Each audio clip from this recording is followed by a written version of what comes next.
मिळणार आहेत आणि भाजपच्या सगळ्या उमेदवारांची निवड निश्चिती करणं किंवा जागा वाटपाच्या सगळंच देवेंद्र फडणवीस यांच्या हातात देण्यात आलं आहे. चांगली गोष्ट आहे.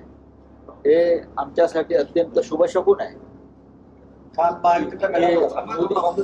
नरेंद्र मोदी हे जर प्रचाराला येणार असतील महाराष्ट्रात आणि अमित शहा, तर त्यांनी जास्तीत जास्त सभा महाराष्ट्रात मोदी आणि शहाने घेतल्या पाहिजेत आणि फडणवीसांकडे या राज्याची सूत्र म्हणजे भाजपची असायला पाहिजे.